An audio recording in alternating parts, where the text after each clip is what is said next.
unaenda unatafuta ndege kutoroka, because huwezi kusukuma wananchi mpaka beyond the wall.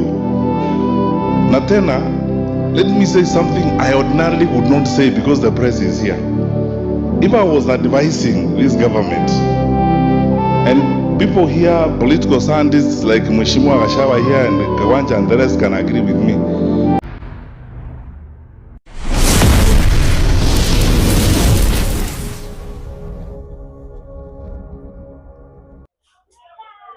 Yesterday, the opposition held a meeting in Murang'a County that was in a church. But during the meeting, Matiang'i condemned President Ruto for insulting people and calling them that they have no brains. But now listen to what Matiang'i had to say and now determine between him, or rather the opposition and the president, who has the brains.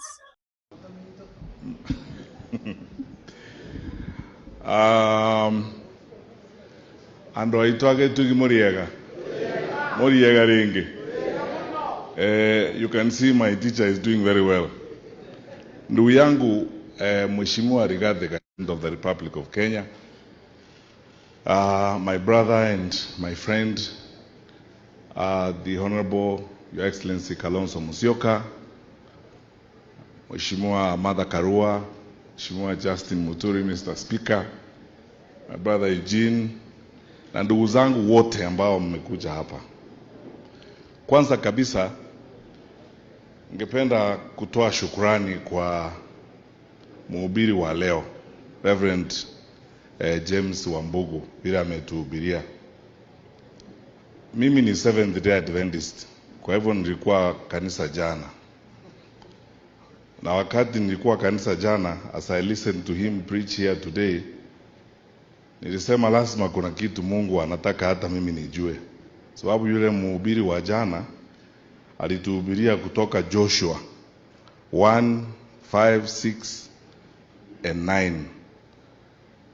Now the theme of his sermon was be courageous, be strong. Na leo nimekuja hapa tena sermon ya pili wiki hii, nimeambiwa pia be courageous and be strong. Lazima hata kama kichwa yako iko na shida fulani, ujue kwamba mambo hawezi kuambatana namna hiyo. There's a message that is being sent to you from God. Ninawashukuru ndugu zangu, na mnikubalie Mheshimiwa Gachagua niongee a little bit reflectively. Nimeona viongozi wengi hapa, wazee wetu hapa, Mheshimiwa Kamanda, kuna viongozi hapa, Mama Jane Kihara, Mzee Tora na wengine ambao tumekuwa nao katika utumishi wa serikali hapo mbeleni, na ndugu zangu wengine ambao wako kwa siasa ambao wamezungumza hapa, na wengine ambao tumekuwa tukiongea. Huu sio wakati wa kawaida katika jamhuri yetu tukufu ya Kenya, na tulikuja hapa leo niseme tu ukweli, kwa sababu wakati tuliona yale maneno yalifanyika Othaya last Sunday, tulisema tuende sote kwa kanisa, kama wanataka kutuua watue tukiwa sote pamoja, na kama wanataka kutupiga watupige tukiwa sisi wote pamoja. Na vile mnajua, mimi nilikuwa katika Ministry of Interior. I served as the country's Minister of Security for 5 years. Attacking a place of worship is normally known in the security sector as crossing the red line. Mmesikia before even President Obama using that phrase, crossing the red line. Jua hata msikiti. Na niseme ukweli, because Honorable Kalonzo and Honorable Karua, as the senior most lawyers, you know, and Mheshimiwa Wamalwa and Mheshimiwa Muturi, I am not breaking the Official Secrets Act. Tukiwa kwa National Security Council, kuna mambo ambayo hata tukizungumzia sisi sote tunakubali, huwezi kwenda beyond a particular point. Ukifuata mtu aingie kwa msikiti, we come outside. Ukifuata mtu aingie kwa kanisa, we give instructions, the command that position in a vintage manner outside. kwa sababu hapa huwezi kugusa hiyo hapa. This is dangerous. Kwa hivyo mimi naona kama ile ilikuwa ni going beyond the red line, na nakubaliana na wenzangu ambao wameongea hapa, na kila wakati mimi napenda kuongea tu slowly na kueleza hawa wakubwa ambao wako kwa serikali. Siku nyingine nimetoa story hapa ya kiongozi mmoja wa taifa ambaye alihutubia press conference asubuhi, akasema eti yeye ajasikia the name surrender and the name giving up don't exist in her vocabulary. She was a prime minister. 3 hours later alikuwa anatafuta helicopter kutoroka nchi yake. Niseme leo hadharani, our former director of intelligence, a man I respect very much, retired General Philip Kameru, used to tell us kwa security, anatuambia, unajua, we don't have bullets for 55 million Kenyans. You people who have responsibility must find a way of finding solutions by talking to Kenyans, even when they are in the opposition. Sababu hatutaki kuchafua nchi yetu. That's why my first point today is to advise our leaders.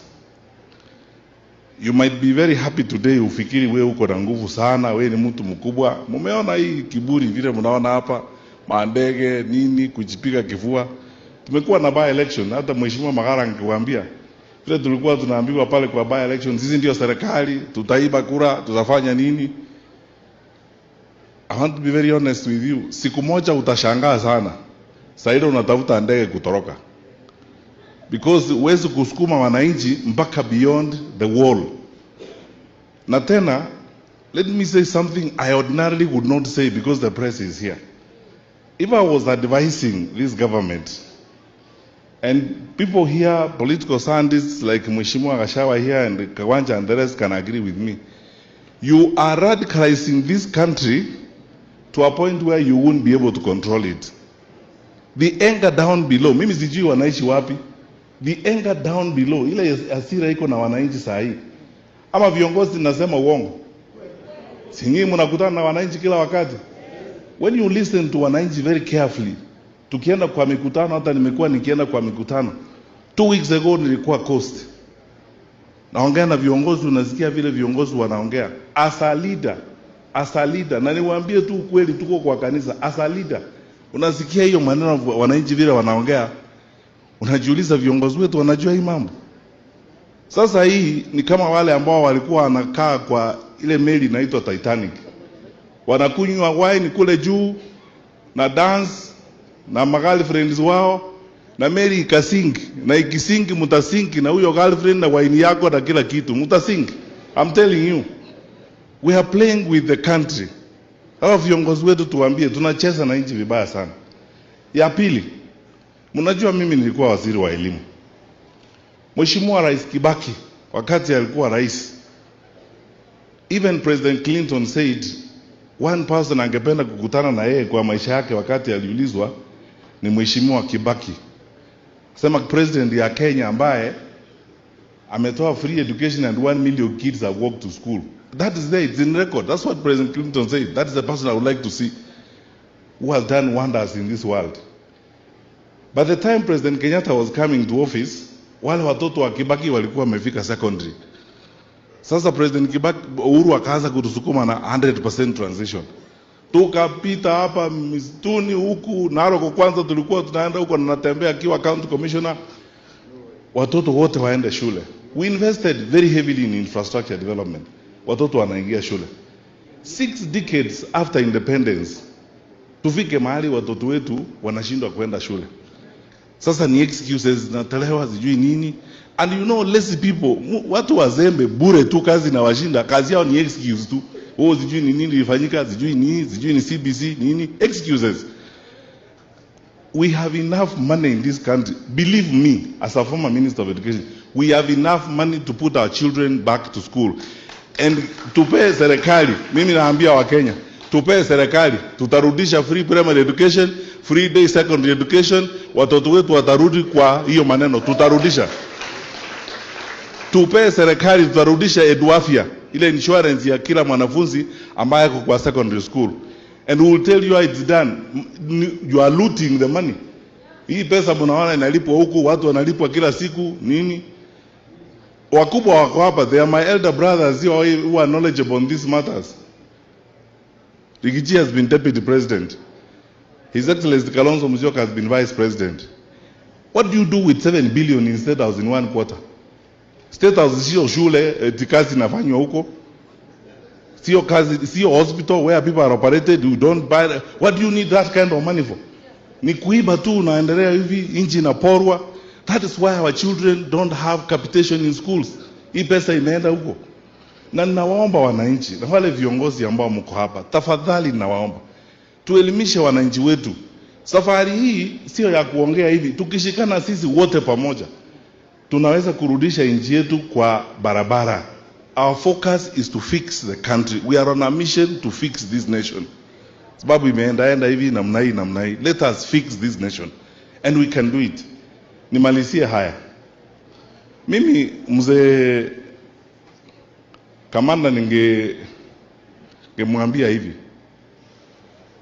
Unajua tumefika, ni vizuri ndio vile tunaongea. Na nataka kuambia from the bottom of my heart, my brothers and sisters. Nchi yetu mahali tuko sasa, lazima sasa tuungane. The needs and the demand of our people is bigger, stronger, and even much more forceful than the ambitions and needs of our individual leaders. Ukienda leo nyumbani ujiulize swali. Na hii ndio mimi nataka kumalizia. Wewe jiulize, honestly wewe mwenyewe ukiwa tu peke yako. Hawa wangwana kama wamefikisha nchi yetu hapa kwa miaka 3. Hebu jiulize, wakipewa miaka 5 tutakuwa na nchi inaitwa Kenya.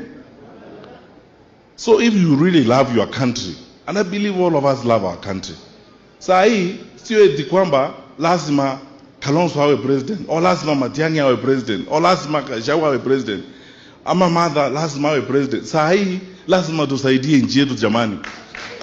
Tukiendelea kuongea hii maneno, tunafanya msaa namna hii, sarakasi hivi, na huyu sasa ataanza hiyo sarakasi, unajua hawana akili. Na mimi nikwambie sio viongozi hawa hawana akili. Kenya is suffering because it's under average leadership. Wale watu ambao wanatuongoza ndio shida. Shida sio nchi, shida hiyo akili kwanza tunaambiwa sasa. Wanasemekana kina Kalonzo hawana akili, Rigiji hawana akili. Sasa wewe mimi nakuuliza, mtu ukiwa na akili, upewe serikali mahali watoto wanaenda shule. Kesho watoke shule hawaendi shule. Hiyo ndio akili kweli? That's what Matiang'i had to say about the election, that's what Matiang'i said about the competency level of Ruto and the opposition. So what's your take? And if you're watching us for the first time, please subscribe the channel so that you'll never be producing a video like this one. You'll automatically be getting a notification. Thank you guys for your support.